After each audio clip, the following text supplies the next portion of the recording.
la gente me preguntaba, ¿y tú qué haces y a qué te dedicas? Y yo en lugar de decir, soy escritora, decía, escribo. Busqué en la RAE la palabra escritora y me di cuenta que no existe escritor. Virginia Woolf dice, es posible que la mayoría de los anónimos escritores de la historia hayan sido una mujer, en fin. Y pensé, soy escritora por mí y por todas las que vienen. Y por todas las que hoy les dé pudor decir soy escritora, digan, soy escritora. Bueno, antes que nada, Alma Delia, quiero saber cómo te sientes ahora que no está el Moro contigo, que ya no vive ahí. Sé que tiene una relación padre, entonces, ¿cómo es esta cosa? Bueno, ¿qué es esto? Brujería.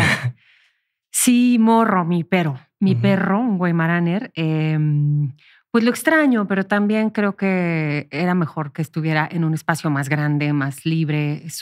Esa raza es súper inquieta. Necesitan mucha compañía y mucho espacio, ¿no? Pero qué loco que justo anoche soñé con él. De vez en Pero cuando. estoy preocupado porque si soñaste con él y tus sueños están... No, era un sueño bonito. Ok, porque dije, no. A ver, bueno, hablando de los sueños, ¿desde cuándo te diste cuenta que tenías este poder? No sé si lo manejas como, lo sientes como un don o una maldición. ¿Desde cuándo empezaste a darte cuenta de esto? Bueno, primero quiero decir que yo creo que todos tenemos la capacidad de contactar con esa otra parte como más soft es conocimiento. Lo que pasa es que somos tan hiperracionales que lo que no encaje en una forma de conocimiento. Y estoy segura que todo el mundo tiene 1000 anécdotas de ese sueño, ese dolor de panza que les avisó de algo, ¿no?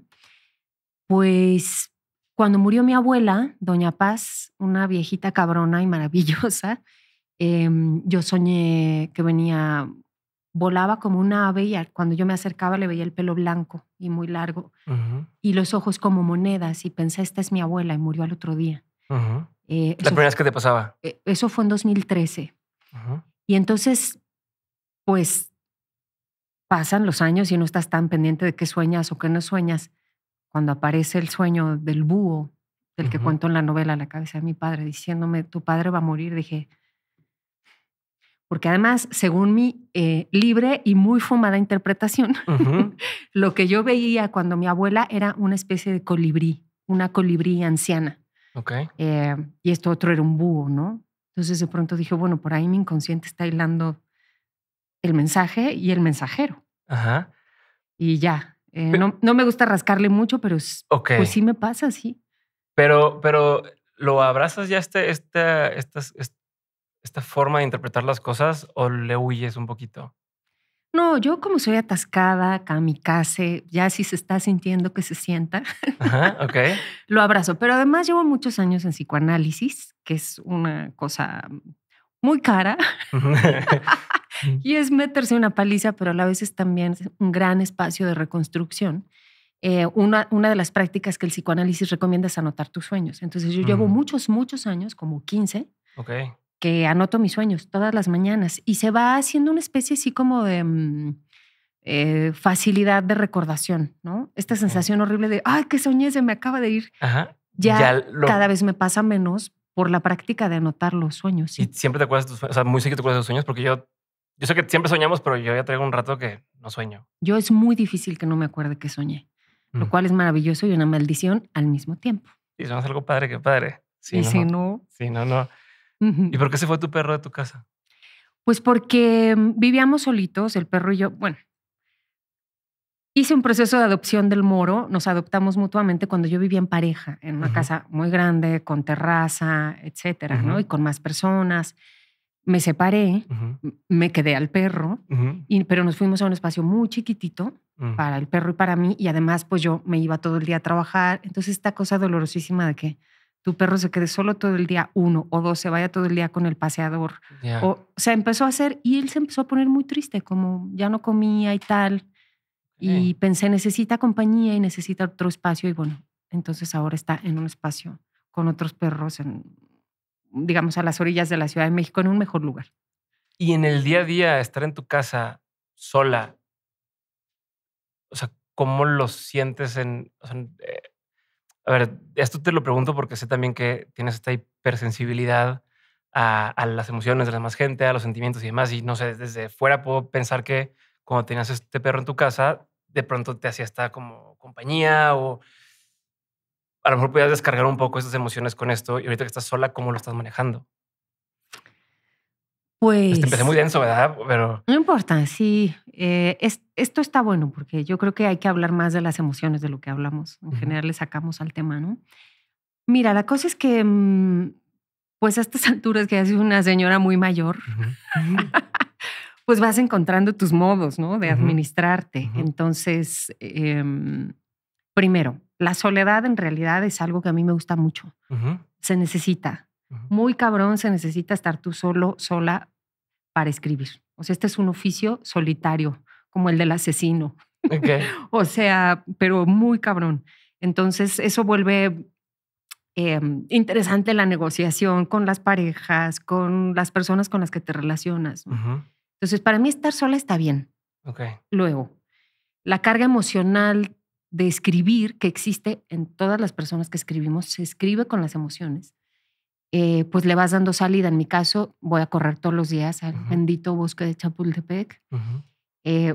Ya confesé que voy a esta terapia a mirarme el ombligo, a ser junkie de mí misma y mi cabeza, pero bueno, pues es lo que hay, ya me acepté. Y luego tengo los vínculos que tengo, mi familia, mis amigos, ahora tengo novio. Okay. Pues soy de vínculos muy cercanos, o sea, pocos, pero muy profundos, ¿no? Entonces, pues ahí se va la cosa. Por ahí vas. Pero escribo sola, miento madres, me levanto, puteo por toda la casa, busco un libro, lo abandono, ese no, este sí, me harto. Voy por un té, bueno, otro té, bueno, otro té. Bueno, ahora sí ya voy a escribir. Pero con Moro era, Moro, ven, la pelota, juguemos. Lo voy a sacar un ratito. Pero él te está pasando a ti, ¿no? Es como yo quiero salir. Y exacto. Pero a ver, por ejemplo, en la cabeza de mi padre, cuentas al final cómo te empezó a llegar un montón de mensajes de gente contándote historias de lo que habían pasado, ¿no? Y llegó un punto que tienes que decir, no puedo seguir yo recibiendo esto porque pues, igual, ¿no? Como, ni te dedicas a eso, ni eres experta en terapia y además emocionalmente está cabrón. Pero luego sigues constantemente escribiendo sobre temas relacionados. Acabas de sacar el podcast con Dudas Media, ¿no? 10 mujeres. Pues es meterte a esas historias. Y entonces, o estás muy... Tú eres muy pinche necia, dilo. O sea, como masoquista o ¿qué encuentras ahí en esa relación entre no querer absorber eso por lo que te afecta, pero al mismo tiempo estar todo el tiempo absorbiéndolo, leyéndolo, escribiéndolo, comentándolo? ¿Por qué lo haces? Sí, es una gran pregunta. Es mi pregunta de las últimas sesiones de terapia. Mira, por un lado creo que es que si no escribes de aquello que te mueve y te conmueve profundamente, es mi punto de vista, porque esto de escribir es una vaina que no hay fórmulas, ¿no? Y no se te va a morir el paciente en la sala de operaciones. Por eso digo con tanto desparpajo, tanta cosa que digo. Pero yo creo que si no escribes de lo que te mueve y te conmueve, ¿para qué chingados escribes? Okay. Esa soy yo, ¿no? Y a mí me mueve y me conmueve, pues lo más profundo de la condición humana. Me agarra la furia con el tema de la violencia de género, los feminicidios en este país. O sea, México debería declararse en estado de emergencia. La tasa más alta de feminicidios de Latinoamérica la tenemos nosotros, muy lejos de Brasil, de Chile, de Argentina, ¿no? Entonces, pues ni me lo pregunto, un poco te atropella, ¿sabes? O sea, pasa por encima de ti eso que te mueve y que te empuja a querer escribir. Y me gustan las honduras y las espesuras, pues porque, pues así es una, ¿no? O sea, creo que es un tema ahí medio de naturaleza, de carácter, y también de elección. Sí he elegido quedarme escribiendo en esos registros, porque es lo que me mueve, si no me da pereza. Ok. Sin embargo, por ejemplo, yo en lo que leí de tu trabajo, a diferencia de, seguido te invitan a hablar sobre feminismo, hablar sobre estos casos, pero en tus novelas está presente, pero al mismo tiempo no es el tema central de esto, ¿no? O sea, a veces hasta lo pasas medio de pasadita, como, pues es parte de lo que pasó, está muy mal, y luego pasó esta otra cosa. ¿Te ¿te gusta estar abanderando este tema? ¿Se dio por casualidad y ahora lo estás llevando?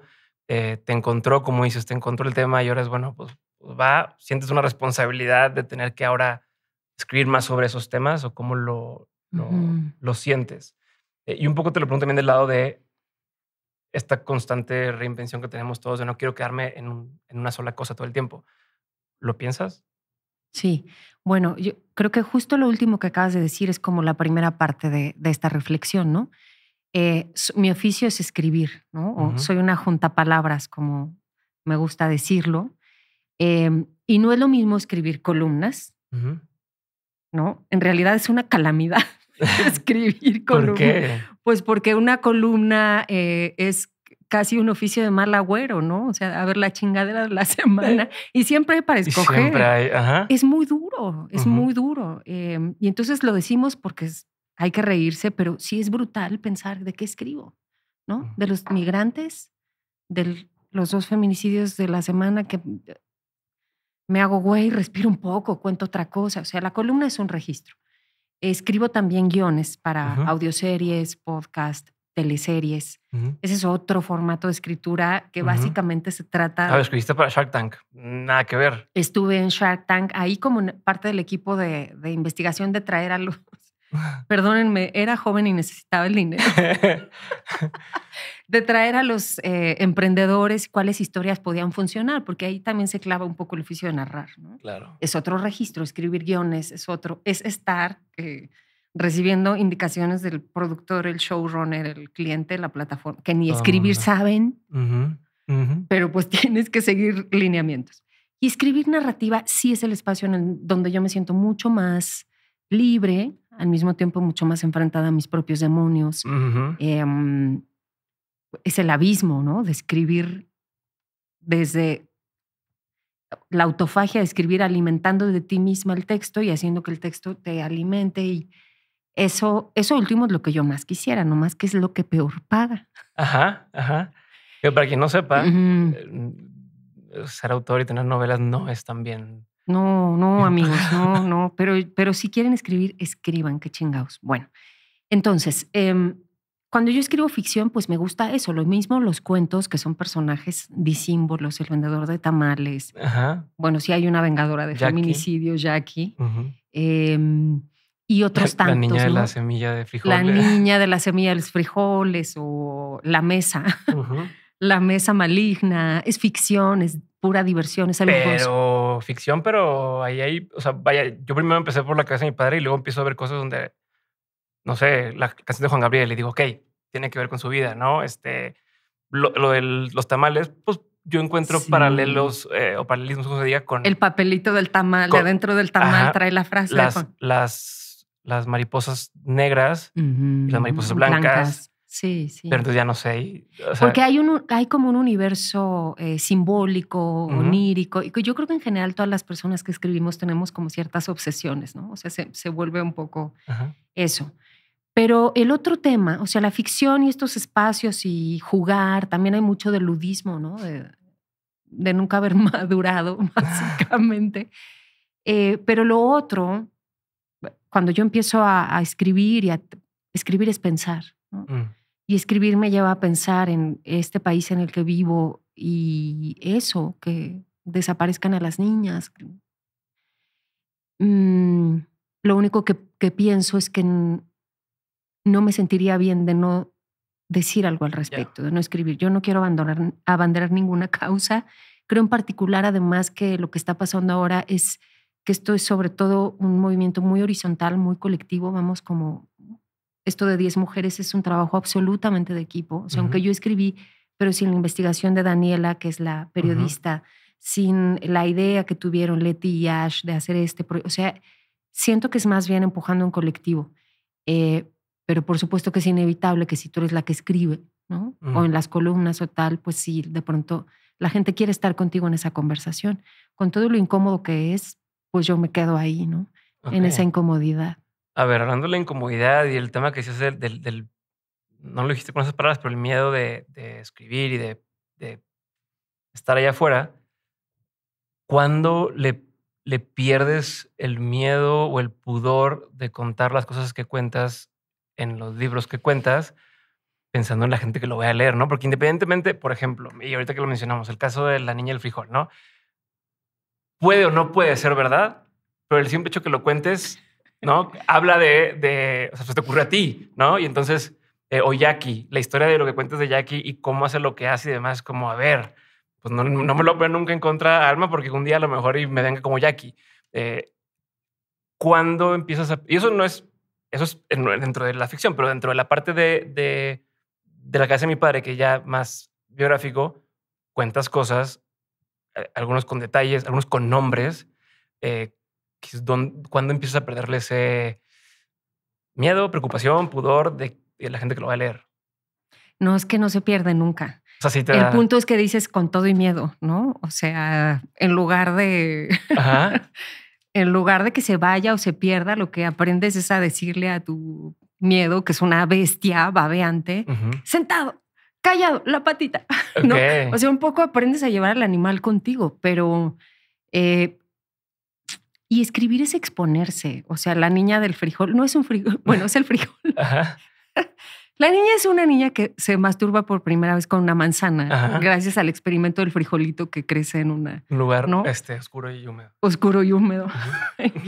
Y la cabeza de mi padre, que es completamente autobiográfica, todo lo que está contado ahí es verdad, sucedió, no inventé nada, no ficcioné nada.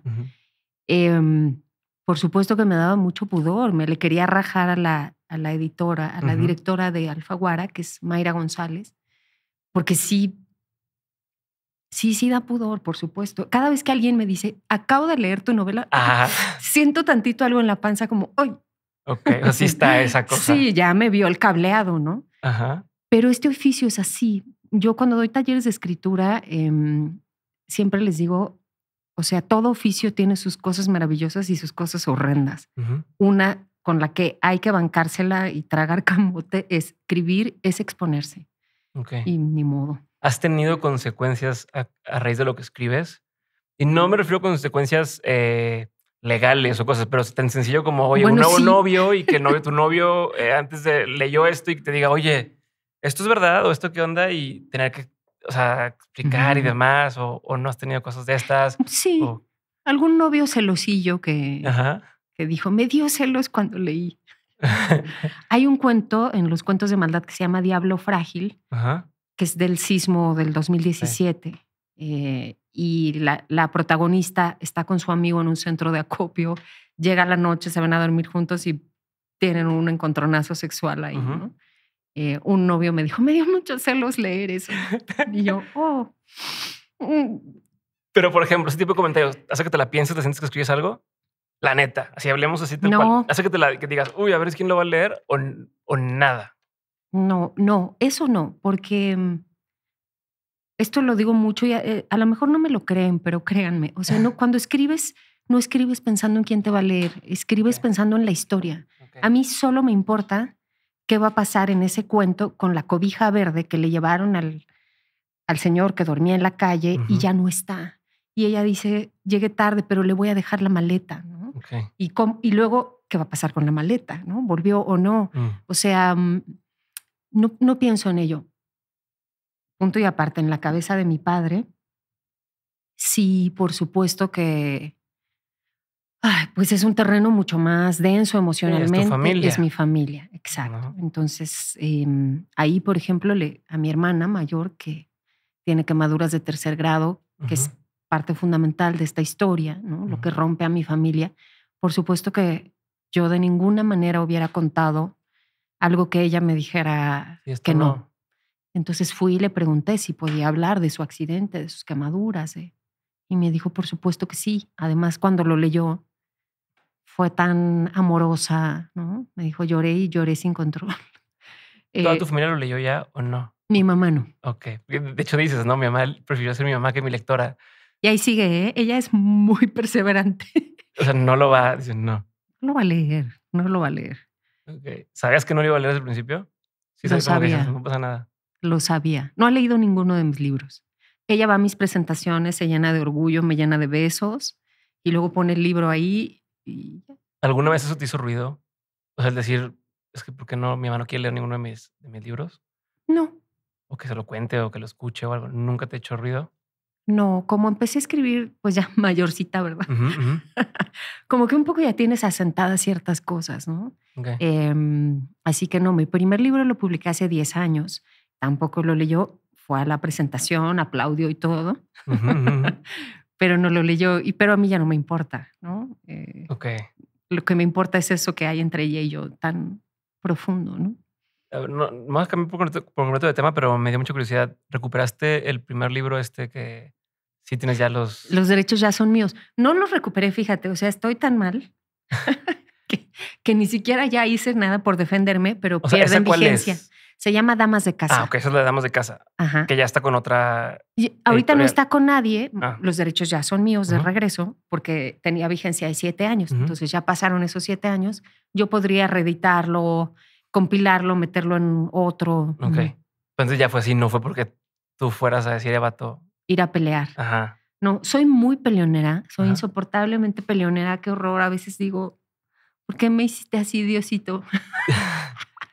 Pero hay cosas con las que no peleo. O sea, ¿Te como metes en problemas por peleonera? ¿ves? Sí. O sea, no, me da la impresión de que no estás muy ok con las figuras de autoridad. Ajá. Se me hace que tú tampoco, por eso no, lo haces, ¿sabes? No, pero pues me da curiosidad saber tú, o sea, Sí, siempre he sido rebeldona. Ajá. ¿sabes de dónde viene eso? O sea, como de dónde nace esas... ¿De dónde? Pues claro, de ser la menor de 8 hermanos. O sea, ya cuando eres la menor de 2, traes lo tuyo. Pero la menor de 8 es, pues sí. O te peleas O te peleas o te peleas. O los mandas al carajo a todos. O hay 7 arriba que te van a querer ningunear y de ninguna manera, ¿no? Pero ¿cómo le fuiste perdiendo el miedo a esto? A ver, tanto con las cuentas de los padres, en las empresas en las que estuviste y demás, constantemente estabas en esta onda de retar la autoridad, que hoy de grande te lo entiendo, ¿no? O sea, hoy que te inviten a un proyecto y te digan, tiene que ser así, y pues tú no escribes, te voy a decir cómo se hace o cómo creo yo y defines tu punto. Pero de tan chiquita, ¿eras consciente de lo que estabas haciendo? Pues creo que eso es un poco, ahí se cruza la biografía de venir de donde vengo, ¿no? O sea, yo nací en Ciudad Neza, crecí en Ecatepec, pobre como rata. Entonces, cuando no tienes nada que perder, es como, o sea, no es así de razonado, ¿no? O sea, parece que estoy haciendo un statement, ni estoy haciendo eso, ni estoy romantizando la pobreza. Sería una chingadera mayúscula que hiciera tal cosa, ¿no? Pero sí tienes esta sensación de, bueno, ¿y qué voy a perder? ¿Y qué voy a perder, no? Esa es una cosa. La otra cosa... Pero eso lo tienes ahorita. Ahorita lo piensas así. Pero en sé ese que momento eso lo pensabas. Siempre ha estado en mí. Ok, eso. el no tengo nada que perder, ¿eso siempre lo tuviste? ¿Y qué? Okay. ¿Y qué? O sea, ¿y qué si me corren? Y como me corrieron, de hecho, me corrieron en Multivisión por ser rebelde con el jefe y además porque es una empresa medio machina, la verdad. Y así voy, pues. Ibas a decir dos cosas. Dijiste, uno es eso de que vengo de acá y lo otro. Y lo otro, a esta edad ya, es, por supuesto, siempre me pregunto cómo se irá a tomar esto, pero bueno, vivo en 2023, que se tome como se tenga que tomar. La otra es la condición de no tener hijos y no tener ningún dependiente económico. Sí da una libertad muy especial, ¿no? Okay. Tengo que decirlo, pues. Y entonces eso me ha permitido casi siempre como saltar, decir, bueno, ¿y qué? Ya, o sea, no te llevas a nadie de encuentro, por así decirlo. Eso. A ver, y ahorita nada más para regresarme a la parte donde dices que eras muy peleonera y la parte donde si no has tenido consecuencias, en tu libro mencionas, das nombres de todo, de tu trabajo, de la editorial esta, de la persona que da uso de ti y demás. No has tenido consecuencias de eso, lo haces como o sea, esas personas, ¿llegaste a hablar con ellas previo al libro o es también una especie de estoy buscando pleito? O sea, ¿cómo lo concibes en tu cabeza? El decir, va, y si tuviste que meditarlo o fue, chinga su madre, voy a poner aquí, está la compañía, están las cosas. Pues es que como yo tenía la bonita fantasía de estar diciendo la verdad, porque la verdad pues es una cosa muy complicada, ¿no? O sea, pues ya podríamos echarnos otro podcast para eso, pero entonces pensé, pues no te vas, o sea, es como ir a terapia, por ejemplo, para quienes vayan y decir, no estoy pagando la sesión para venir a mentir, ¿no? Ya. Entonces, aunque le voy a decir a mi terapeuta que volví a hacer la misma chingadera que ya sabemos que no debo de hacer. Entonces, a la hora de escribir la cabeza de mi padre, yo pensaba, pues si ya estoy en esto, no voy a no decir la verdad, ¿no? No voy a omitir el nombre, punto. No ha pasado nada. En una presentación en Cuernavaca se acercaron a mí 2 mujeres, más o menos de mi edad, un poco más jóvenes, que me contaron que habían ido con ese mismo médico, Federico Bonilla, y que había abusado, ¿no? Tenido tocamientos impropios con ellas. Pero hasta ahí. Ahora, sí que llevo mis 2 ya consecuencias por escribir esa columna que escribo en el periódico. Una, criticando en 2020 la postulación de Salgado Macedonio, que decíamos, un violador no puede ser gobernador. Me llegaron amenazas a mi teléfono de que me iban a violar. Pues tuve que ir a la FEADLE, a la fiscalía, a presentar una denuncia. Me acompañó Artículo 19, que es este organismo, ¿no? Que ve por la libertad de los periodistas. Y la otra es que recién me demandó Pedro Salmerón, junto a otras 27 escritores, periodistas, porque cuestionamos su nombramiento como embajador de Panamá, porque tiene un largo historial de acoso. No lo hicieron embajador. Yo publiqué una columna entrevistando a una de sus víctimas y entonces estoy en la demanda de esas 27 personas. Yo soy una. O sea, de que hay consecuencias. Hay. Pero esas nunca están en mi radar. ¿Quién las maneja? Ellos, ¿no? O sea, ¿quién reacciona? Pero en ti, o sea, no está en tu radar cuando estás escribiendo esto y demás. Pero hoy, ¿cómo administras ese tipo de cosas? ¿Tienes un equipo? ¿Tienes alguien que te eche la mano? Decir, bueno, vamos a hacer así. Pues, a ver, pensando en también, a ver, yo soy la editorial, ¿no? Y yo, junto contigo, decidimos, sí, vamos a poner esto. Y luego pasa algo y es, pues, estúpido. Mala onda. Sí. No ha sido así. En los 2 casos que te acabo de decir es por escribir en el periódico Reforma. Y la neta es que no, más bien ha sido, ¿qué hacemos? Vamos juntos. ¿Tú cómo lo quieres manejar? Y hay una comunidad muy chida en este país, aunque parezca que no y que luego solo nos estamos contando el lado feo. También hay una cosa efervescente, bellísima, que es que estamos aprendiendo a cuidarnos en colectivo, ¿no? Por supuesto que Artículo 19, un montón de abogados me ofrecen, te ayudo, te defiendo, veo la demanda. Entonces, en el primer caso, Artículo 19 y abogados me acompañaron y demandamos contra las amenazas que recibí. Y en el otro, bueno, se está valorando un plan de acción. Sí. A ver, ¿es complementar algo más? No, eso. Me voy a cambiar por completo de tema.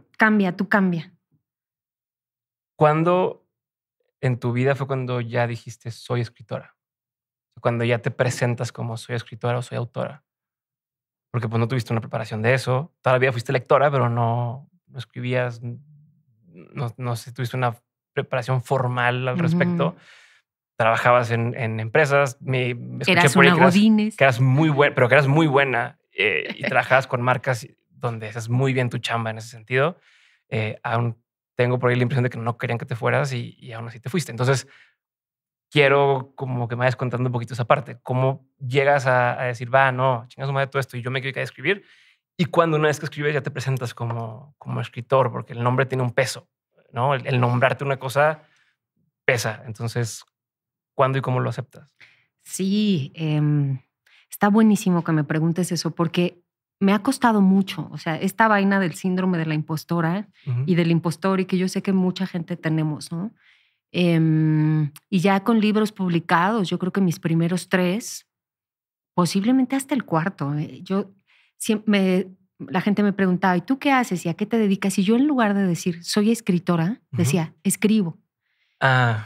Y un día que el director de la RAE, de la Real Academia Española, esta institución formada desde 1713, se estaba quejando de que por qué arruinábamos el bellísimo lenguaje queriendo decir el femenino de todas las cosas y usar el todes, ¿no? Y entonces yo, que soy peleonera, tengo alma peleonera, sentí eso como un dardo directo a mi corazón. Y dije, pues vamos a ver. Y entonces busqué en la RAE, les invito a que lo hagan, la palabra escritora. Y me di cuenta que no existe así, de primera entrada. Existe escritor, persona, entre paréntesis A, Ajá. bla. Y así sucede con muchos. Arquitecta no existe. Existe arquitecto, ya le buscas y la A y tal. Ujú. Y entonces pensé, pues claro, o sea, todas estas mujeres escritoras que tuvieron que usar un seudónimo masculino, que son un chinguísimo, ¿no? Mm. Em, Sí, eso para que les dieran oportunidad. Justo hace rato hablé con una artista gráfica y se presentaba, ella se llama Luisa Salas, pero su nombre en redes era Hola Lu, L-O-U, como en que no inglés sepas. y como que no saben qué onda y no da la cara al principio para que le dieran esas oportunidades porque Bueno, decían, nomás buscan a los hombres. ese Y le escribían, hey bro, no sé qué. Y ya. J.K. Rowling, la autora de Harry Potter, la J y la K eran una especie de despiste para que entrara mejor entre los lectores si no se sabía si era hombre o mujer, ¿no? Ujú. Virginia Woolf dice, es posible que la mayoría de los anónimos escritores de la historia hayan sido una mujer. En fin, Ujú. George Eliot, George Sand, o sea, las hermanas Bronte. Entonces ya me entró la furia y pensé, soy escritora por mí y por todas las que vienen. Y por todas las que hoy les dé pudor decir soy escritora, Ajá. digan soy escritora.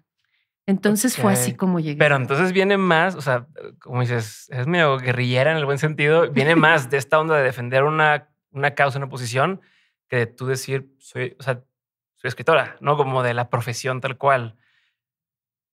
Al decirlo y empezar a presentarte como soy escritora, ¿cambió algo dentro de ti? O sea, ¿cambió una forma de percibirte o Ujú. no? Sí, sí, sí. Me acuerdo el día, a la par de esto que es muy importante y no es menor lo que acabo de decir. Ujú. El día que me habló quien fue mi editor del Niño que fuimos, la novela anterior a los cuentos de Ujú. maldad, Ramón Córdoba me dijo, se va a reimprimir, ¿no? Ujú. Se agotó el primer tiro y se va a reimprimir. Y yo iba cruzando Juan Escutia y, no sé, un cruce re feo que, No conozco acá, soy de Monterrey. ¿no? Y entonces me acuerdo que volteé así, vi los camiones, él me dijo eso, ya colgamos la llamada y yo pensé una cosa muy tonta, pero acéptenme como soy así. Mis razonamientos son como de Bob Esponja, siempre lo digo. Entonces me acuerdo que vi el camión pasar, en la esquina hay una panadería y pensé, bueno, no soy panadera, no soy chofer, ya no soy empleada de oficina, Mm. soy escritora, ¿no? Pero me lo dije en voz bajita, o sea, Ok. a De esto, la nada te cayó así el momento. a esto me dedico. Y la verdad, todavía hoy, en estos días, a veces que estoy contra la entrega de un guión o de una columna o tomando notas para el nuevo libro que medio me empiezan a llegar flashazos o Ujú. que todos los días de mi vida escribo. Todos los días de mi vida escribo. Porque pues ya tengo suficiente chamba y entregas y entonces digo, Soy sí escritora. soy escritora, ¿no? Me acuerdo cuando empecé, cambié mi régimen fiscal a meter mis facturas, Ah. pues de cobrar de escritora, ¿no? Que eran por ahí una cada 2 meses, mientras Ajá. seguía haciendo otras chambas de consultoría de godines. Ujú. Y un día también me di cuenta que todas mis facturas ya eran de oficio de escribir, ¿no? Mm. Y pues sí se siente bien. Pero es reciente. O sea, Es relativamente reciente. reciente para la cantidad de tiempo que llevas escribiendo. Yo creo que Te es llegó tarde, entre comillas, esa. 2019, 18, 19. Durante ese tiempo previo que dices que escribo, ¿cómo te presentabas? Además de escribo, o sea, soy periodista o soy No, nada. no, pues es que yo no soy periodista y eso también está bueno Ajá. aclararlo porque es un oficio, pues que para ponérselo hay que, Ajá. en este país, arriesgar la vida. No, pues yo soy Alma, escribo. Así. Sí. A ver, y entonces quiero nomás regresarme a la parte esta de donde cómo brincas de un trabajo godín a escribir. O sea, ¿cómo fue esa transición? ¿De un día para otro? ¿Fue poco a poquito? ¿Fue de ya ganó algo de acá y luego empiezo a salirme de acá? ¿Cómo lo llevaste? Ujú. Bueno, o sea, la parte anecdótica es, yo trabajaba en Polanco, en una empresa que se dedicaba a la industria de la moda. Ujú, ujú. Y imagínate, mi chamba era todo el tema del e-commerce, ¿no? Ajá. Empezaba en México, 2011, 9, por ahí. Ujú, Y empecé a tomar un taller de escritura con Oscar ujú, de la Borbolla, que es un escritor. ujú. Y en el, Perdón, ¿este trabajo era el que ¿te ibas a comer chicles abajo o era en el otro? Este era el que tenías así ese estrés. Ok. Te ibas a comer chicles. Bueno, masticarlos nomás, pero... Y me iba a comer chicles de bola. Ajá. Bueno, tomé taller de escritura, empecé a escribir, él nos dejaba cuentos, me dijo muy pronto, este es tu oficio, ojalá lo sepas, ¿no? Y yo ahí... ¿Se la creíste o sentiste que se lo hice a todo el mundo? No, sí. Porque es que... No, sí sentí que sí, ¿no? Y entonces empecé a decir, ya no quiero esto, ya no quiero trabajar aquí, ya no quiero trabajar aquí, frustración horrible. Empecé a publicar, me abrí un blog que se llamaba Tercas Letras y publicaba ahí cosillas y un día me leyó alguien que llevaba la parte cultural del periódico El Universal, una revistita que insertaban ahí y me dijo, leí tu blog, me gusta, escríbete algo y yo, ¿qué? Además te vamos a pagar. ¿Qué? Pues tómala. Exacto. ¿Te acuerdas cuando te pagaron esa primera vez? Como 2,500 pesos. Está súper bien, o sea, pero, bueno. Wow, no, era como, o sea, ¿qué es esto? Y aparte, y luego esa misma persona, que es Alejandro Páez, que quiero mucho, es un periodista mexicano, me invitó a colaborar en Sin embargo, que era un periódico digital cuando recién nacía. Ahí yo tenía una columna sabatina, Posmodernos y Jodidos, y empezó a ser muy leída, muy leída. Tampoco daba crédito, ¿no? Yo decía, bueno. Y a la par de ese trabajo. A la par ¿Sabían de este ese trabajo que hacías esto? Sí, pero poco. A mí me daba pena. O sea, sí decía, ojalá que no compartías con la gente. En la junta de los lunes de los KPIs nadie venga con cara de leí tu columna, por favor, ¿no? Okay. Porque además, por supuesto que eran muchas columnas cagándome en la vida corporativa y en una serie de cosas, ¿no? En el bonito saludos cordiales y todo. ¿Te sentías hipócrita o no? Te pregunto así, neta. ¿Te sentías como estoy viviendo esto otro, pero estoy haciendo esto otro acá? Es que no lo escondía. Solo si alguien me preguntaba, por supuesto, decía, sí, escribo ahí y tal, te leía, pero no... Además, esta sensación que siempre he tenido de ser medio border, ¿no? Estar migrando entre dos mundos todo el tiempo. Ya, total que un día me escribió un tal Cristóbal Pera, que era el director de Penguin Random House entonces. Leí tus columnas. Yo le había escrito unas cartas al fin del mundo. Amado fin del mundo. Ven ya que esto está de la reata, ¿no? Y las leyó y me dijo, me gusta tu tono. Yo de verdad pensaba, me estarán chamaqueando otra vez. Ahí voy a una entrevista, pues no. ¿Ya te ha pasado esta primera ocasión de que te vieron la cara? Okay. Y que no prosperó nada de mi cosa de escribir, ¿no? Y no me estaban chamaqueando. Y al poco rato me buscó Planeta, que eran como, son las dos grandes editoriales. Y platiqué en ambos lados y en Planeta al otro día me mandaron un contrato. ¿Qué sentiste del simple hecho que te estuvieran buscando estas dos empresas? ¿Qué sientes cuando pasa eso? Pues cuesta muchísimo de veras asimilarlo, ¿no? Sobre todo alguien que tenía tantas ganas de eso como yo. Yo quería escribir. No entendía muy bien por qué. Luego empecé a pensar, bueno, pues es porque soy mujer y como que buscan mujeres, voces más jóvenes. Qué fuerte, porque era un poco, ¿no? De meritar lo que estás haciendo. Sí, en lugar de decir, bueno, a lo mejor sí tengo algo que contar. A lo mejor sí tengo una manera de contar que le interesa a la gente, ¿no? Pues ya firmé mi contrato con Planeta para Las Noches Habitadas y así empezó. Y entonces, cuando ya tenía el contrato y no había escrito nada, y ya me moría, me comía los chicles, había dejado de ovular, de puro estrés. Me estaba muriendo, en las noches me dolía el pecho, llegaba cada vez más tarde a la oficina, ¿no? Esta sensación de por qué estoy en el coche, por qué llego a este lugar. Sí, que no te quieres que levantar, o sea, ni siquiera tienes esas ganas de... Que empiezas a odiar el lugar en el que estás. Un día dije, renuncia ya. Pero aparte te iba muy bien. Pues me iba bien. O sea, eras buena. Como empleada corporativa me iba bien, ¿no? Y tenía como un futuro prometedor ahí, pero pues yo no quería eso. Y así salté. O sea, no solo hice una cosa que fue liquidar la hipoteca. Estaba comprando un departamento y entonces ya me quedé sin dinero, pero sin deudas. Ok. Pero le dijiste a la gente, está la empresa, ¿saben qué? Ya me voy porque voy a escribir. Te dijeron, dale. Te dijeron, espérame. La verdad es que son unos tipazos. Okay. Esta es una empresa familiar y los dos hermanos principales con los que yo trataba, los dueños, me dijeron, entiendo perfecto. Primero me dijeron, no te vayas, ¿qué hacemos? Ven mediodía, ven 2 días a la semana. Pero uno me dijo, ¿cuánto se necesita para publicar un libro? Nosotros y yo, no, pero no es así. O sea, hasta que me dijo, entiendo perfecto, y ya sabía que eras de esas personas que pasan y ¿no? Se te nota que pues no te hallas. No me hallo, ¿no? Y fue muy lindo. La verdad fue un cierre muy cariñoso y luego yo me fui a mi casa a llorar del susto de ¿Ahora qué voy a hacer? ¿qué hice? ¿Por qué no tenías nada? Nada. ¿Ya te han dado un adelanto? Nada. No tenía. Nunca me dieron un adelanto por esa novela. Ok. Nunca. ¿Y entonces? Entonces no tenía deudas. O sea, mi sueño se está cumpliendo, pero estoy sin nada. Tenía lo poquito de mi liquidación, no tenía deudas. Ya empezaba a cobrar un poquito por mis columnas y así. O sea. Ok. ¿Pero cómo te concentras para escribir pensando en todo lo que tienes que hacer para poder ganar dinero y poder sobrevivir? Con mucha pinche terquedad.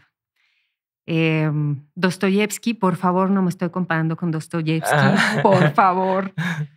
Pero ese don escribió mientras entregaba Crimen y Castigo.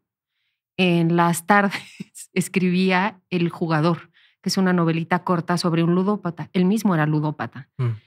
Todo lo tenía que entregar en 21 días, porque si no, por el contrato que tenía, perdía todos los derechos de toda su obra. Órale. Su cabrón editor le dijo, va, pero si en 21 días no me entregas, me quedo todo. Y ya estaban los hermanos Karamazov, Crimen y Castigo. Entonces, pienso que... ¿Sabías esa historia antes de empezar o sea, lo tenías presente? No, lo supe entonces después. Lo sabes ahorita, no lo tenías como inspiración. Después, pero pienso que hay una especie de... O sea, se llama hambre. Tienes hambre. No me refiero al hambre fisiológica, sino al... Yo quiero eso.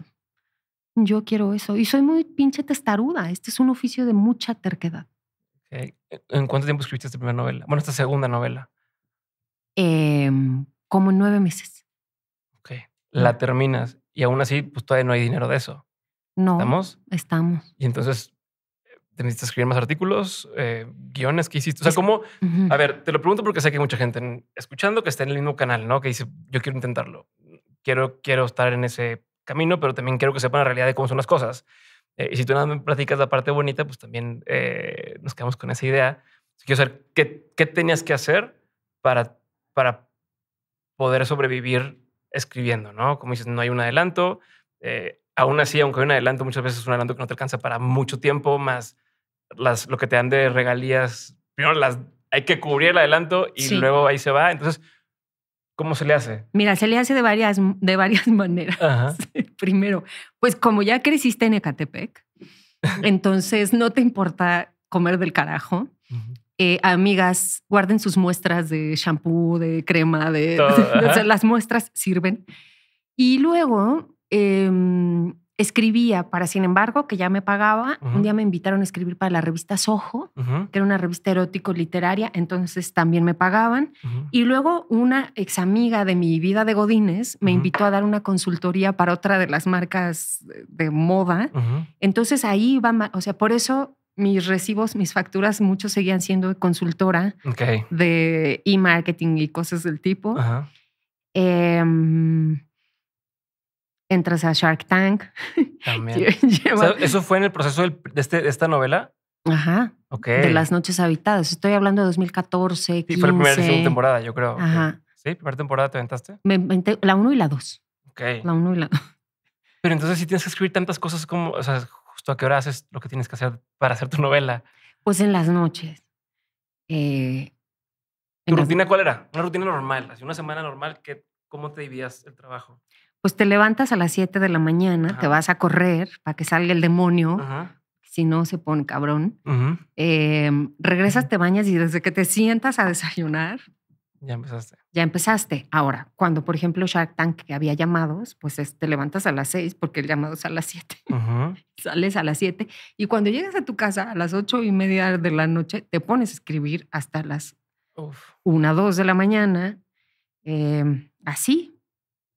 Así. En los trayectos, en las salas de espera,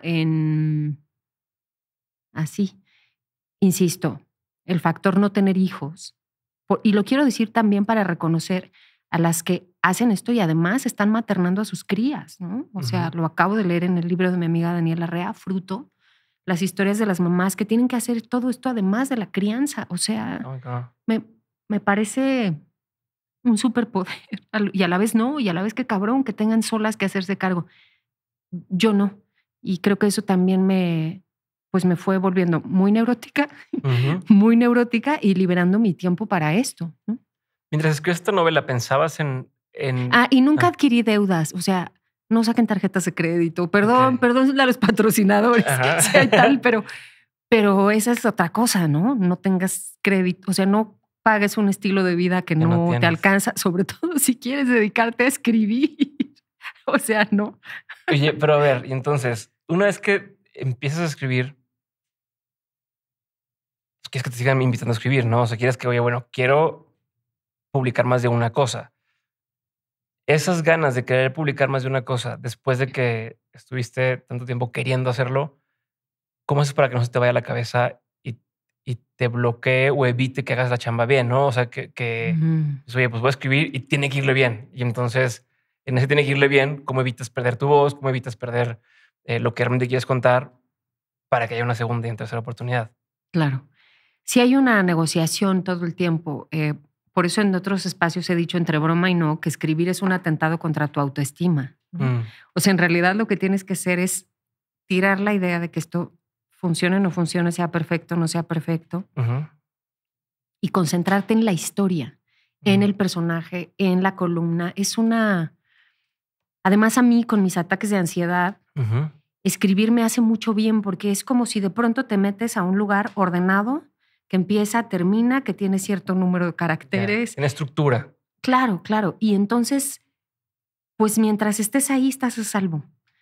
Estás a salvo. Estás poniendo una palabra detrás de la otra, haciendo avanzar una historia. Yo casi nunca pienso en qué van a opinar.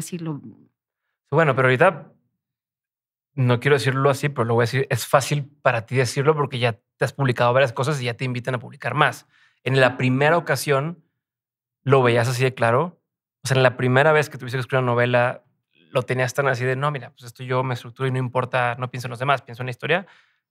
¿O si tenías estos pensamientos medio boicoteadores o saboteadores de, ¿y si esto sí, no? todo el tiempo los tenía, por supuesto. Y si no soy buena y si nadie lo lee y si me regreso mejor durante mucho tiempo estaba todavía mi perfil en... ¿Cómo se llama esa página del perfil de trabajo? LinkedIn. Exacto, estuve en LinkedIn mucho tiempo y todavía...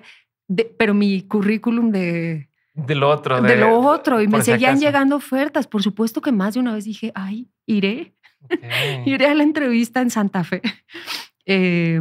Pero es esto, yo creo que hay una cosa que el oficio de escribir te pide, es una gran capacidad de concentración. No solo a la hora de escribir, sino en general, ¿no? Si tienes eso, tienes la resistencia, el estar concentrado, concentrada, sí llegas a un lugar. O sea, pienso eso. Tengo que cambiar el tema, pero quiero saber por qué eras tan buena en ese trabajo de marketing y de ventas, o sea, de e-commerce. O sea, ¿qué crees que te hacía ser tan buena para esas cosas, para el mundo corporativo? Pues primero porque era la chamba más difícil. Cuando llegué recién había que echar a andar de ceros una base de datos gigante, ¿no? Contratar un desarrollador de todas estas operaciones de e-commerce y el CRM y esas cosas que ya las digo y digo. Y a mí en general pues me gusta el camino difícil, ¿no? Entonces como que yo le quise entrar ahí. Y también creo que otra vez, ¿no? Este perfil, a ver, yo no terminé ninguna carrera, no me titulé de ninguna cosa. Y entonces eso me ha dado, por un lado, yo creo que un poco de cinismo y por otro, mucha libertad de decir, bueno, pero mi perfil está hecho de experiencia, ¿no? Entonces eso también a veces está bueno no tenerle miedo a romper estas estructuras súper verticales de si no tienes... que no tengo nada contra la academia, la respeto muchísimo, ¿no? Pero si no tienes el doctorado, la maestría, la licenciatura, no significa que no hay mundo profesional para ti, ni mundo creativo para ti. En mi caso, yo creo que la verdad a mí me ayudaba eso. O sea... Pero ¿cómo lograste que confiaran en ti, por ejemplo? Viniendo así, o sea, a ver, no como dices, no tenías un background de es que tengo esto de marketing en no sé qué y tal, en negocios, y entonces mi idea, escúchenla porque vale la pena, hemos empezado a trabajar, ¿no? ¿Cómo estás ganando un lugar en una empresa? Eh, Además, una en la que a quien reportas son parte de los dueños. No es lo mismo todavía pues es que es el jefe del jefe del jefe, y entonces el dueño ni está enterado y pues tú le reportas a alguien y no es lo mismo ahí personalmente trabajar con gente que pues es su vida, ¿no? Si alguien la riega, pues se va su patrimonio también. Entonces, ¿cómo vas haciéndolo? Mira, primero porque también a veces la vida es buena Ujú. y te pone en lugares.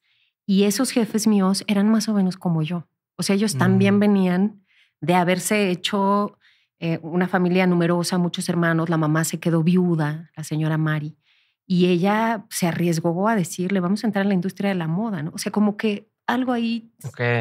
Y la otra es que, ok, yo no tenía esos títulos académicos y tal, pero sí tenía experiencia. Me fui a vivir sola a los 19 años, súper morra, empecé a trabajar. Ujú. Para cuando llegué a esto, pues ya había pasado por muchos centros telefónicos Sí, sí, sí. de operadora de call center a supervisora del call center, a gerente del call center Ujú. de servicio a clientes. Entonces, con 26 años ya había hecho pues mis muchos años de experiencia profesional. Yo Ujú. creo que era eso, ¿no? O sea, ¿Y de dónde sientes que aprendiste a leer a la gente? O sea, ¿dónde aprendiste el tacto? Que esto obviamente no se enseña en una escuela, pero en tu caso, ¿dónde el tacto para con los clientes, como el tacto para como gerente y tal de un equipo, se requiere mucho, ¿no? Y además porque te tocó también estar del otro lado, donde tú tenías jefes que eran unos ojetes, y entonces, ¿cómo lo fuiste aprendiendo o entendiendo o aplicando? pues de observar. Yo creo que esto de escribir siempre lo digo, es ser alguien que observa muchísimo. Y siempre he sido así. Pongo atención Mm. en cosas, en muchos detalles. Es lo del ave de carroña, Ujú. de un poco traer de las experiencias de los demás hacia ti, ¿no? Eso. Y otro, pues esta respuesta puede ser muy banal, pero pues ahí están las mujeres de mi familia, ¿no? Aprendí de ellas. O sea, mi abuela, mi madre, mis hermanas Mm. mayores, esta cierta forma de comunicar que nos enseñamos entre nosotras, que es un poco menos medible, menos dura, pero que te enseña que la intuición no se equivoca. Nunca. Que, o sea, es algo que la escuchas mucho, la intuición, lo tienes siempre. Desde siempre lo escuchabas. Nunca te has equivocado. Yo me equivoco un chingo, pero la intuición no. O sea, O sea, a siempre ver. que la intuición me ha dicho O sea, y que sí eso lo no era. hacías y Eso no lo no debía haber era. hecho. O la intuición te dice, a mí se me hace que este par, pues ese par, ¿no? O sea, Okey. sí, no se ha equivocado nunca, nunca. ¿No te da miedo perder eso? O sea, ¿no Pues no piensas de pronto en si el día de mañana ya no tengo ese? es que yo creo que todos lo tenemos. O sea, esa otra forma, es que todos sentimos Mm, y eso nos permite intuir, conocer, saber, ¿no? O sea, la panza no se equivoca. No, no creo que se pierda okey, en nadie, solo que a veces no lo oímos, no ¿no? lo pelamos. Es- ¿En qué crees tú? yo- Si no crees en los cristianos tropicales, pero hablando ya de ese tipo de temas, un poquito más, ¿en qué Ah, crees? ¿En qué te recargas tú? ¿Qué te hace sobrepasar? Porque además has tenido una vida con muchos altibajos y retos, y los tienes constantemente, ¿no? Lo que me acabas de contar ahorita de lo de la demanda y demás. ¿Qué hace que te mantengas sobre el camino? pues creo en la, no sé cómo explicar esto, pero creo en esa parte que todos tenemos que no se ve, Ujú, o sea, nuestro lado B, ujú, ujú. creo que existe y que poder intuirlo, comunicarse con él, relacionarse con él. A ver, trata de eh, ponérmelo un poquito más en palabras así de, ¿qué te refieres con ese lado B? o sea, lo que está en los abajos de los Ajá, seres humanos, ¿no? Nuestras pasiones, nuestros ujú, deseos, nuestras intuiciones, nuestro origen, ujú, ¿no?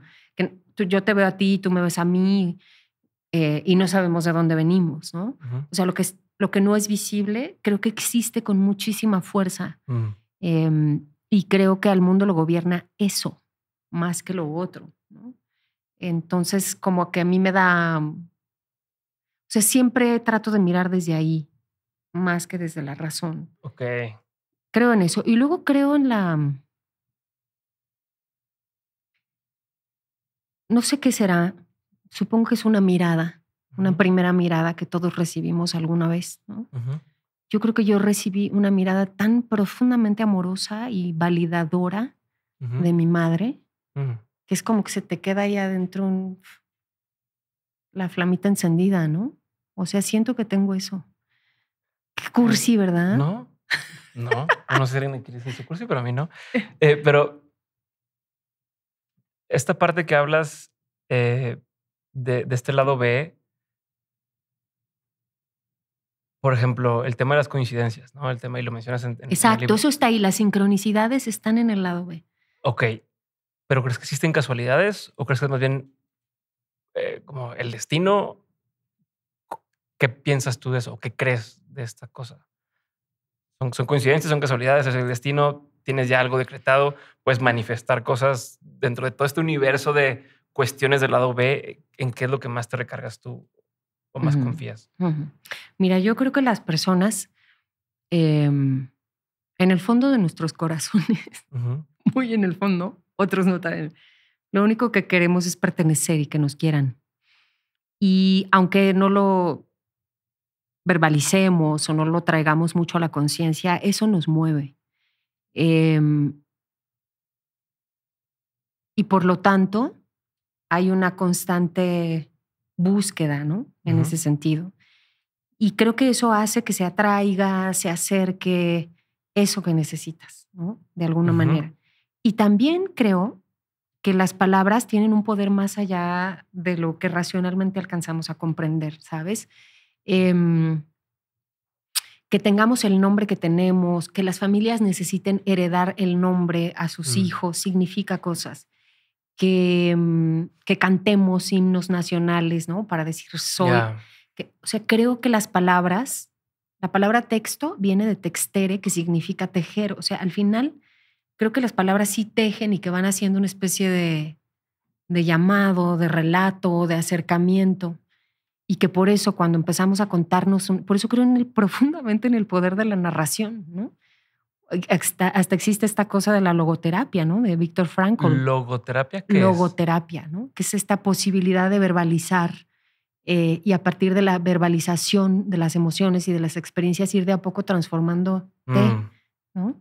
Entonces creo que ¿Tú crees que somos las historias que nos contamos de nosotros mismos? Creo que las podemos... Sí, que si me cuento otra historia de mí, puedo cambiar. No lo diría tan simple, ¿no? Yo, para empezar, no creo que hay fórmulas. Nunca. O sea, cada ser humano es tan complejo, tan distinto. Pero yo si en algo creo, por eso tengo este oficio, es que la manera en la que nos narramos la vida, nos contamos a nosotros mismos, nos contamos nuestra historia, sí nos puede ir transformando, ¿no? O sea, en la novela digo, el verdadero milagro es cambiar el punto de vista. Y un punto de vista es el punto de vista desde el que narras. En cine hay un punto de vista del narrador.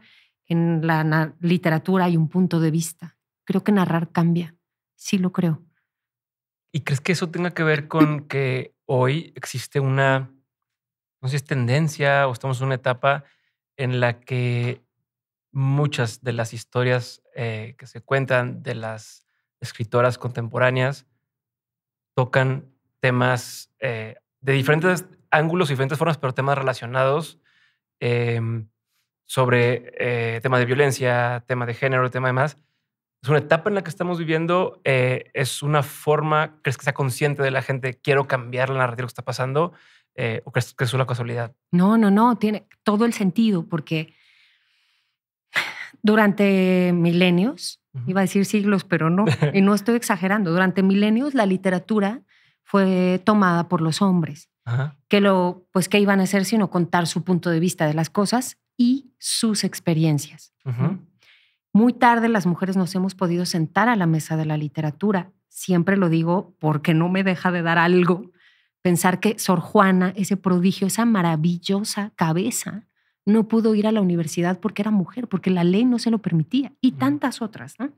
Entonces, no es una apreciación mía, eso es así. O sea, las mujeres muy tarde sí, pudimos alfabetizarnos, 1, para empezar, imagínate. Y luego 2, decir, quiero escribir, y luego 3, que nos publicaran, y luego tan tarde, que es como el efecto boomerang, ¿no? O sea, tanto se tensó la liga de ustedes no, que cuando por fin la sueltan, por supuesto que muchas, la historia que tenemos, así como los hombres cuentan su punto de vista y sus experiencias, nosotras contamos nuestro punto de vista, para empezar de nosotras mismas, porque la mujer siempre fue narrada desde el punto de vista del hombre, Ana Karenina, Madame Bovary. Ahora nosotras nos podemos contar y además les tenemos que contar que nuestras experiencias son distintas a las de ustedes. Y la interpretación, incluso de hechos similares, pueden ser completamente distintos desde donde se abordan, ¿no? Desde esto que dices de uno como hombre puede escribir sobre la vez que acosaron a una mujer con nuestros sesgos o juicios y nunca va a ser igual que una mujer hablando de eso. Claro. Ahora, y diciendo esto, dejo de lado la calidad narrativa y literaria, que por supuesto hay extraordinarios escritores maravillosos que son casi un prodigio, ¿no? Recién estoy terminando de releer Los Miserables de Víctor Hugo y digo, no puede ser este cabrón. O sea, sí lo habrá hecho él solo. Absolutamente, ¿no? O sea, ahí están esos prodigios, Shakespeare, Cervantes. Pero seguramente habría una larga lista de mujeres prodigios si las hubieran dejado escribir. Claro. Por eso pienso que se está llenando la mesa de lo primero que queremos sacar es lo que duele. Entonces lo que nos ha dolido es el abuso, lo que nos ha dolido es la violencia y tenemos que contarlo. Es un poco como cuando es una estupidez, pero una Shakira, ¿no? Que empieza hablando de ese amor, que empieza hablando de sus cosas y de pronto ya llega un punto en el que ya está en otra posición y puede hablar otras cosas. Bueno, ahorita voy a hablar de ese amor, pero ¿no? Como sí. O este trovador dolido viviendo en la calle y expresa esas cosas hasta que llega un punto en el que ya la situación es otra y puede hablar de otros temas también. Exacto, sí, ¿no? sí. O sea, lo dices muy bien, ¿no? Los rapsodas que contaban las historias, ¿no? Del mundo antiguo, pues hablaban de las guerras y por eso la Ilíada y la Odisea son, ¿no? Nuestro punto de partida. Ahora nosotras como rapsodas de nosotras mismas podemos contar estas cosas, ¿no? Ser mamá no es lo que ustedes se imaginaban. Les voy a decir yo, por ejemplo, Rosa Beltrán en Radicales Libres, que ser mamá también puede significar una señora que se trepa a una moto Harley Davidson con su amante y les dice adiós a sus hijos porque ya se va, ¿no? O sea, eso. O las Shakiras diciendo, bueno, desde este lugar tengo este arco recorrido y ahora quiero contar del desamor, pero de otro lado. Diciendo, sí me duele, pero soy poderosa. Pero facturo. Sí, yo también quiero facturar, la verdad. Oye, una duda, no sé si es una duda polémica o no, pero es un tema que se habla recientemente, lo está escuchando, el tema de cambiar, o sea, agarrar textos pasados de autores famosos, desde cuentos para niños a historias y cambiar palabras o cambiar pedazos completos por los temas que tocan, ¿no? ¿Qué postura tienes ante esto? ¿Es correcto? ¿Conviene o no conviene? ¿Es válido? ¿Tienes una postura o no? Sí, a mí me parece un gran error. Es decir, cuando en la pinche historia de la humanidad funcionó ocultar, recortar, cambiar, quemar lo que se supone que no nos gusta o que no debemos de saber, o que no, aunque las intenciones sean buenas, el efecto sin duda es profundamente negativo. Si nos pretendemos guardianes de la civilización, lo que tenemos que hacer es decir, esta chingadera que llamamos civilización fue capaz de hacer todo esto. Primo Levi, el sobreviviente de Auschwitz, cuando deja sus textos dice, no se olviden, no dejen de leerlo, no crean que porque ya pasó, no va a volver a pasar. Al contrario, si pasó, es que puede volver a pasar. Es que puede volver a pasar. Entonces, si le quitamos a las novelas y a los cuentos lo que nos parece racista, violento... ¿Se nos va a olvidar que eso existe alguna vez? Para deslactosar, hacer el mundo romo, sin orillas, lo único que vamos a hacer es deformar y negar una parte del conocimiento de nuestro lado B, el lado oscuro, el que nadie quiere traer a la mesa. Hay que decirlo, también somos eso. Yo estoy muy en contra de la cultura de la cancelación, pero que no sirve. Sí, o sea, la intención se está... La intención es buena, pero el resultado no. No. Hoy que ya eres escritora y que ya te consideras como tal, ¿qué sientes? O sea, ¿cómo te percibes a ti? ¿Te sientes realizada? ¿Sientes que te falta algo? ¿Sientes presión por mantener ese estatus que has alcanzado y decir, bueno, tengo que escribir porque si ya no escribo mi siguiente libro o ya tal, me voy a quedar atrás? ¿Cómo te percibes a ti en este rubro? Cansada, puedo decir. Estoy Se molida. vale. Ajá. Sí, es un oficio ¿Gustar más café? agotador. Aquí está bien. Este ha estado muy bueno. Es un oficio agotador. No solo por, ¿no? Pues esta parte de creación, de escritura, se necesita muchísima autodisciplina. Nadie está detrás de ti, tú te persigues con tus horarios, tus entregas, Pero luego también, por los temas en los que yo me meto, creo que genero esta comunicación muy emocional, ¿no?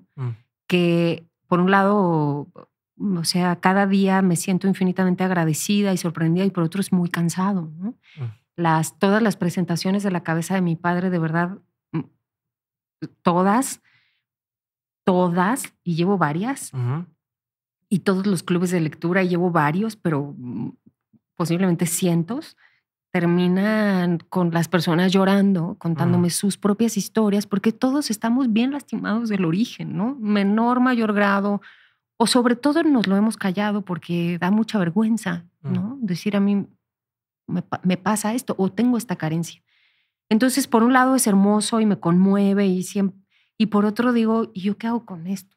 ¿No? Entonces, me acuerdo de una presentación en particular que duró horas, la firma de libros, y la gente lloró y lloró y yo llegué hecha una sopa diciendo, me quiero bañar.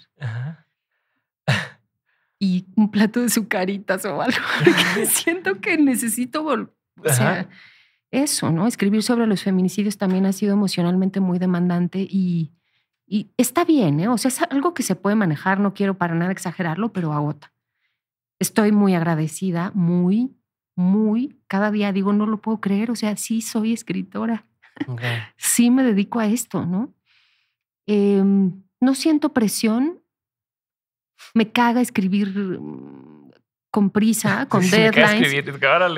No, con deadlines así. Y entonces en este momento, por ejemplo, estoy pensando, voy a tener que tomar decisiones y organizarme para liberarme en adelante varios meses por si empieza a llegar la otra novela, ¿no? Pero ya también aprendí que una escritora o un escritor con prisa no sirve. O sea, lo que hay que hacer es dejar que suceda. Es una experiencia, pues así, que se va gestando, ¿no? Tengo dos preguntas más sobre este tema antes de pasar a lo último. Uno, esto que hablabas de que llegue la novela. Háblame de eso, tiene que haber inspiración para hacer la novela. Tú ya tienes pretrabajada cosas y dices, sabes que quiero abordarlo así.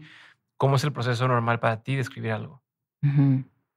Es lo más chingón que hay de esto, es no saber, aunque tú creas que ya sabías. En serio. Y hay que dejarse estar ahí. Yo tenía mis notas, de hecho las tengo y posiblemente algún día lo escriba, de una novela que su título era Usted no existe, como de un vengador social en un tono tal y otras cosillas.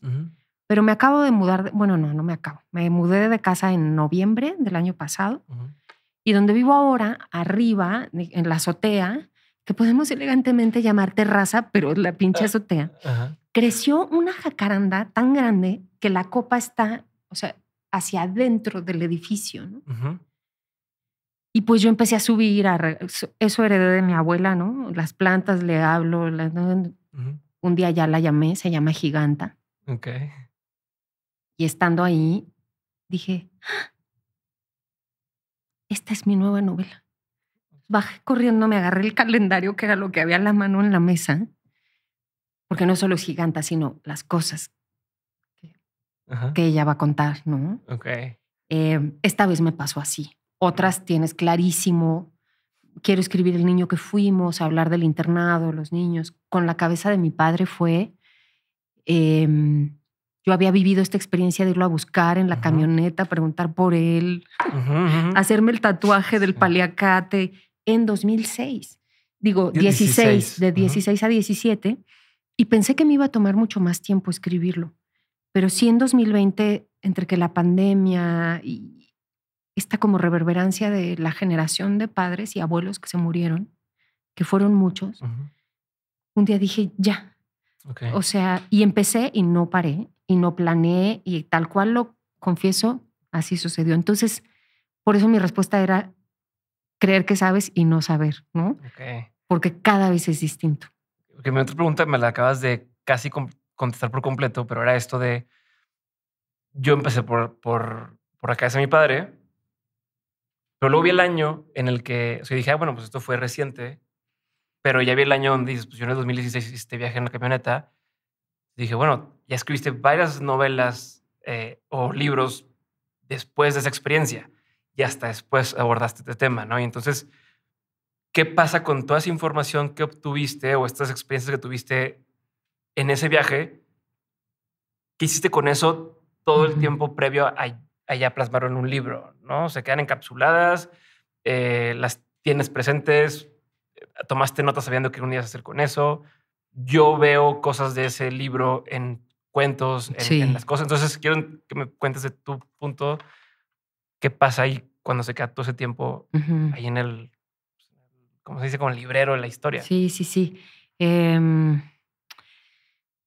Sí, pasó esto del viaje en 2016 y de mi padre en marzo de 2017.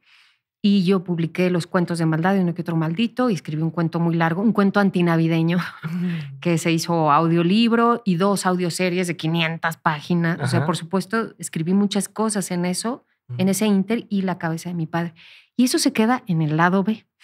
Okay. O sea, hay algo ahí que está echando un rumor bajito en los sueños, en imágenes, en cosas, se va gestando, ¿no? Y sabes que un día te vas a sentar a escribirlo. Y tenía las notas que, como cuento en la novela, en este road trip fui anotando en el margen de la novela, en ese otro que llevaba, que qué bueno que lo hice, ¿no? Porque cuando ya me senté a escribir y empecé a dudar, dije, no, fui por mi librito y ahí ya, ahí está, tal cual. Dije, a tal hora fuimos a la frutería, nos dijeron que no había ido a trabajar, las mariposas blancas, ¿no? Así. Ok. Ahora sí, ¿cuál ha sido uno de los peores consejos que te han dado? ¿Peores consejos? ¿Cuál ha sido uno de los peores que te han dado en tu vida o en tu carrera? ¿Lo hayas seguido o no? Hijo, es que me han dado muchos. Así que déjame escoger uno bueno. Uno que de tan malo sea bueno para que no lo hagan.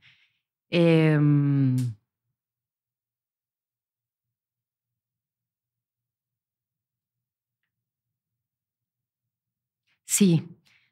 Bueno, pobre Oscar de la Borbolla, pero él sabe que yo lo quiero.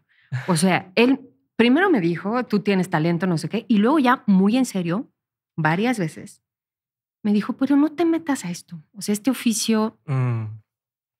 Y me lo decía desde el mejor de los lugares. Sí, con cariño, puedes decirlo, ¿no? Como pues este oficio, o sea, te vas a enfrentar con las huestes de la burocracia del, por ejemplo, el FONCA, esas becas, en efecto, que nunca, una vez lo intenté, me di cuenta de que, o sea, eso nunca te lo vas a ganar. Luego, tener lectores, luego que, o sea, no te metas a esto. Puedes escribir por placer, porque tú quieres, pero...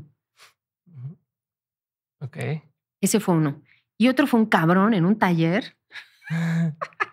Lo malo es que no me acuerdo cómo se llamaba, porque era un compañero de taller que fue 2 sesiones y luego ya no fue. Y me dijo esto, después de leer un cuento mío. Tu problema es que no escribes como hombre. El vato.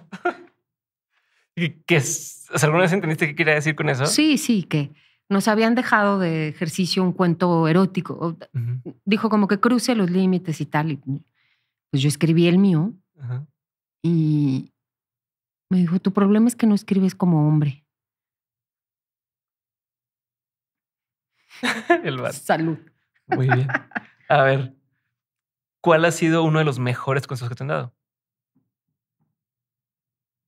Ese me lo dio mi madre.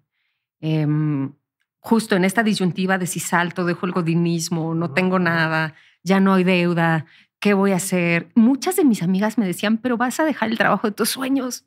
Me daban descuento en los pares de zapatos, porque era la industria de la moda donde yo trabajaba. Y así todo el mundo, ¿no? Con mucha precaución. Y mi madre, por eso la respeto tanto, viniendo de criar sola a 8 hijos en contextos de muchísima pobreza, No me dijo nada que tuviera que ver con el miedo, ni con la precaución, pero ¿de qué vas a vivir? Me dijo, ¿pero tú estás feliz en ese trabajo en el que estás? No, mamá. Me dijo, entonces renuncia ya, porque un día ya no vas a tener fuerza. Yo tenía 31 años, 32. Chapó a mi madre. Súper. ¿Qué es un consejo que tú antes dabas como un buen consejo? ¿Considerabas genuinamente que eso era un buen consejo, pero que ya no darías con la experiencia? Sí, antes pensaba que no estaba bien escribir textos largos, ¿no? O sea, como vivimos en el imperio de la brevedad, ¿no? O sea, ¿cuánto dura un tweet? ¿Cuánto una columna, un textito, un tal?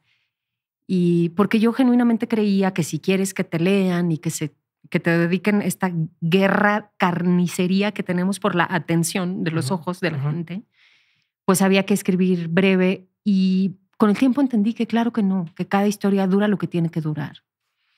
Y que también mucho le dará a la historia de la narrativa y de la creatividad y de la literatura esos textos largos, desbordados, inconmensurables, porque algo tienen que decir. Así que escriban tan largo como les dé la gana. Perfecto. ¿Qué opinión tienes que poca gente comparte contigo? Que Star Wars me caga.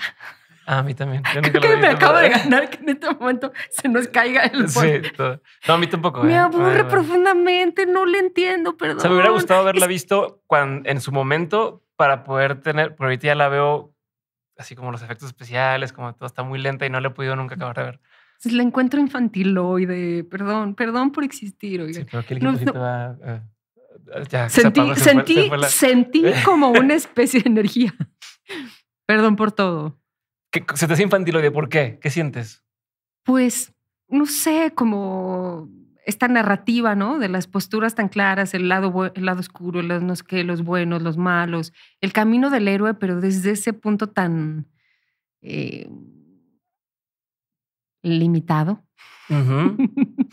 Y bueno, en general me cuesta, o sea, esta es una cosa mía, ¿no? Es una limitación mía, me cuesta ese cine de efectos especiales y como que no termino de enganchar. Pero a ver,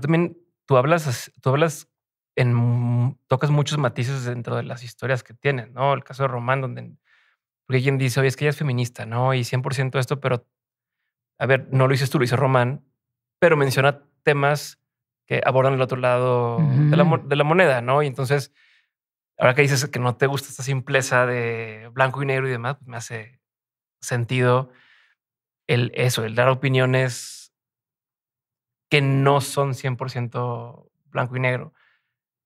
Hoy, en los foros en los que te invitan, ¿te ganas enemigos haciendo eso? ¿O cómo te mantienes firme a estas posturas de decirle a raza, no es nada más un lado o el otro, ¿no? Hay muchos en medio. Mira, yo veo dos cosas. Una cosa, o por unos senderos caminan los temas de la ideología, ¿no? Y de las posturas. Pero por otra, camina la realidad, que es cambiante. Y las ideologías suelen ser rígidas y la vida no es rígida. Y en ese arco maravilloso es que tenemos parte de nuestra experiencia humana, que es la posibilidad de pensar, ¿no? De tomar o no una decisión o la otra. Entonces, pues más bien como que siempre procuro ir por ahí y a veces me gana la terquedad y me doy cuenta que no tengo razón tarde, ¿no? Muchas veces también puedo ser muy intransigente y eso pues no me gusta. No me gusta para empezar lo que me hace a mí y a mi entorno, ¿no?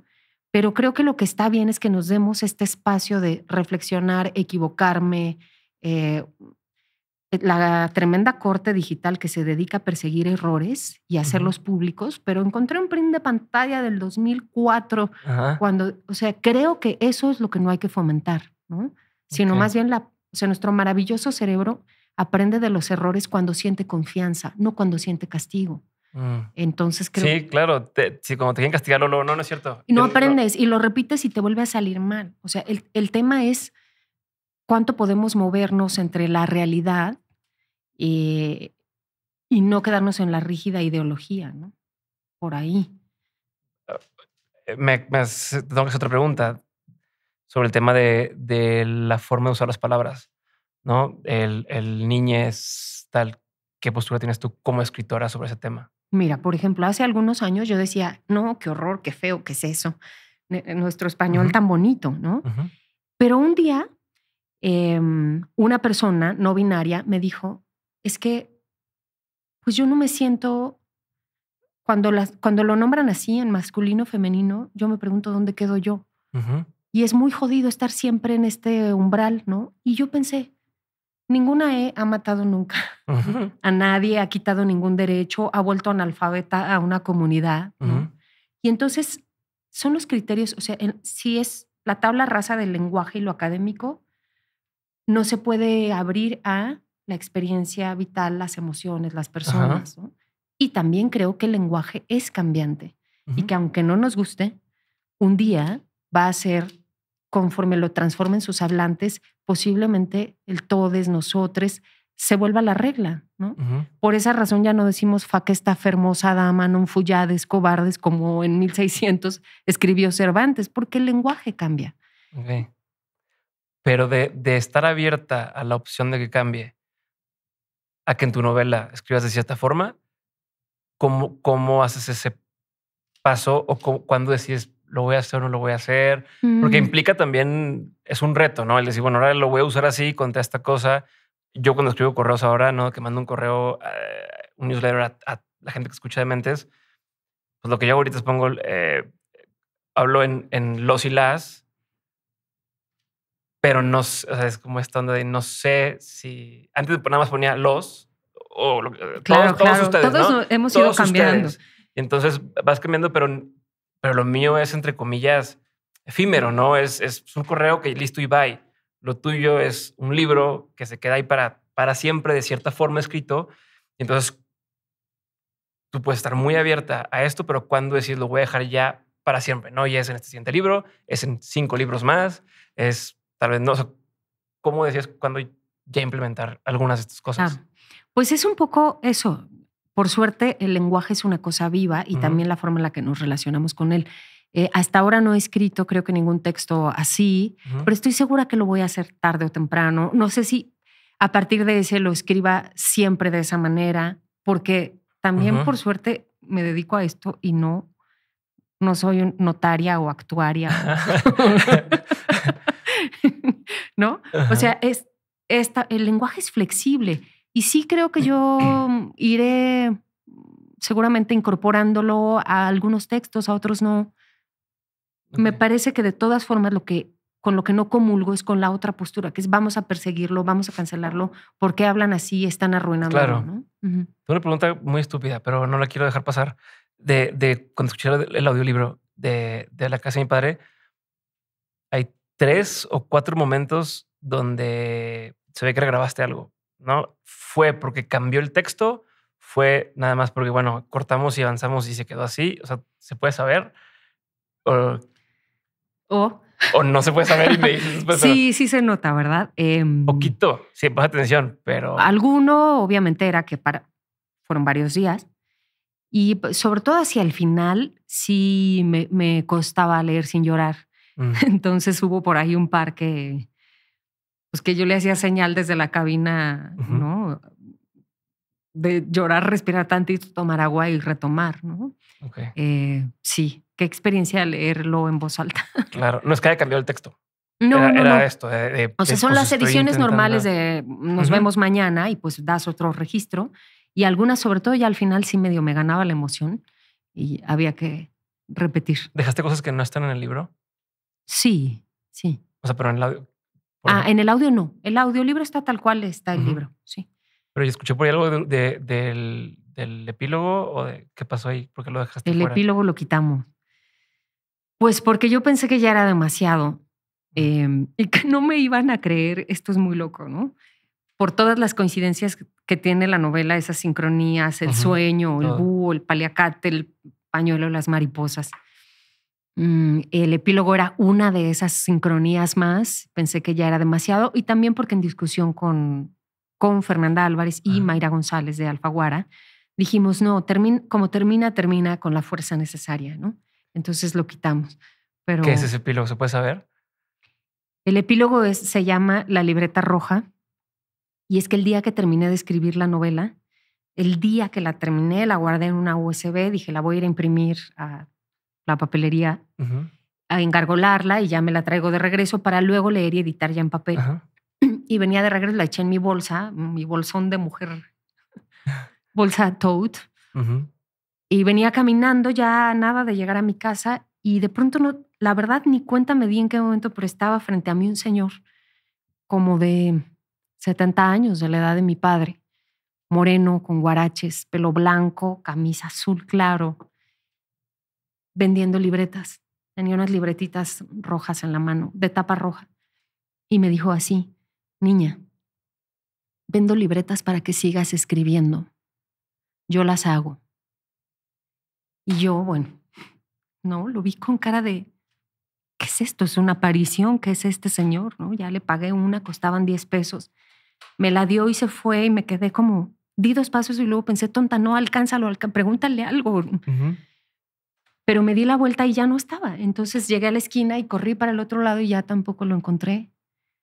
Y ese epílogo remata diciendo, disculpe, ¿ha visto usted a este hombre? Que es casi la pregunta con la que abre la novela, ¿no? Ya me fui a mi casa a llorar. ¿Qué sentiste? Pues que era mi papá, que o sea, sí era muy especial que ese día, regresando, un hombre de esa edad me diera la libreta con la tapa roja, como el pañuelo rojo, como el... Y me dijo así, niña, vendo libretas para que sigas escribiendo. Me dan ganas de mí de chillar, pero bueno. Emociona, pero bueno. sí. ¿Qué es algo que la gente no sabe de ti y que si supiera le sorprendería?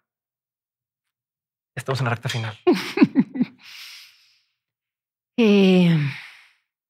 Pues lo de mi pésimo carácter, sí, ya lo dije. Un carácter del carajo, porque luego no me creen. Pero, ¿qué les sorprendería? Ah, que cocino. ¿Bien? Muy bien. ¿Y maridas chido con el vino? Risotto, la tortilla de patata, chiles rellenos. Okay. Además me aventuro a la cosa más difícil, yo digo... Va. Pero de verdad, ¿eh? Okay. Sí. Perfecto. Bueno. Libro, película, documental, serie, obra de arte, cualquiera, no tienen que ser todos, pero que haya marcado un antes y un después en tu vida o en tu forma de entender el mundo.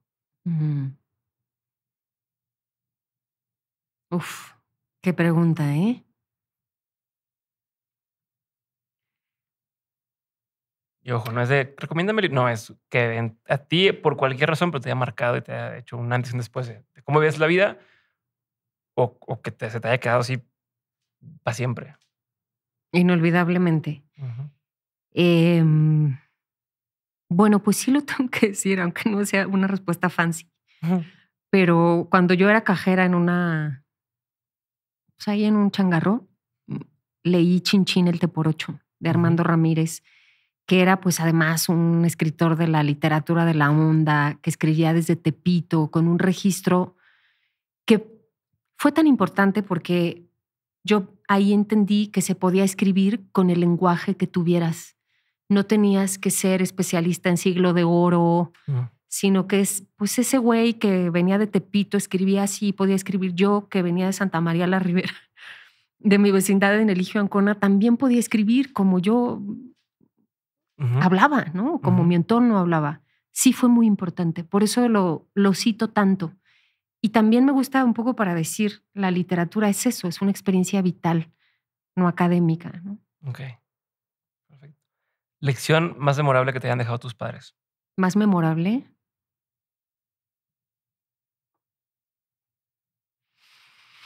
La valentía. Yo creo que fueron muy valientes los dos, de muchas maneras. Me llamó mucho la atención cómo lo cambias en el libro, o sea, cómo pasas la percepción a esto de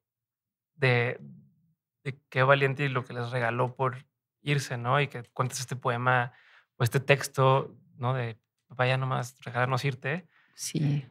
Sí.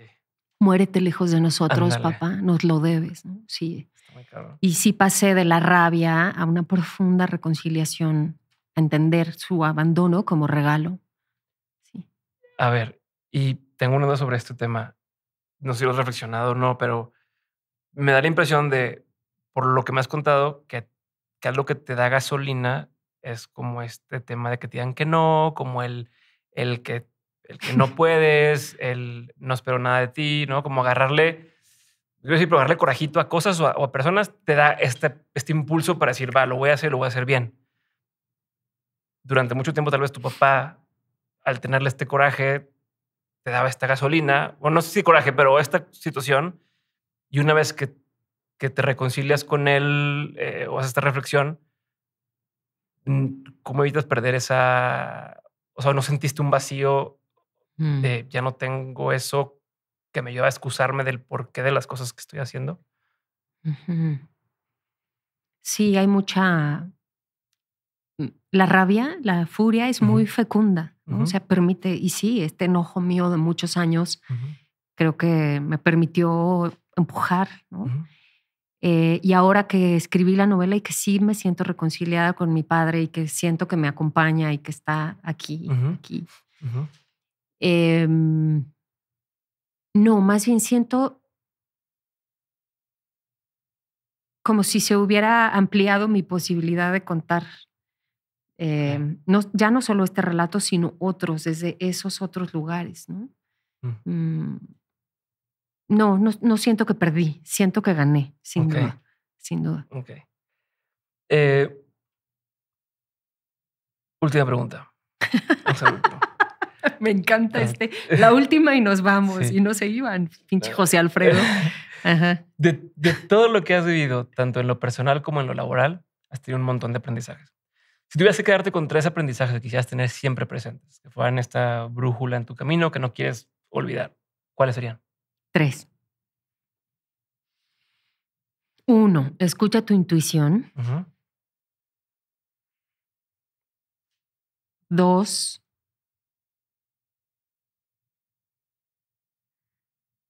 haz lo que te apasiona. Conste que dije apasiona, no lo que te haga feliz, no lo que te pague más, no lo que sea más seguro, no lo que, ¿no? Y 3, ten disciplina. Sí creo que ha habido talentos inmensos que sin disciplina se desinflan, sobre todo pensando en el oficio narrativo, ¿no? Sí, la disciplina es híjole, casi es un superpoder.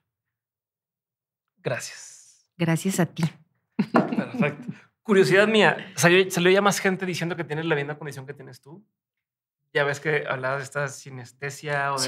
Sí. Ya empezó a brincar gente de, oye, a mí me pasa lo mismo. Sí, lo de las células espejo, ¿no? Que además está documentado, hay cada vez más casos. Sí, muchas personas me han dicho, a mí también me pasa eso. Empecé a leer, empecé a buscar, me llevaban con el neurólogo. Ajá. Sí,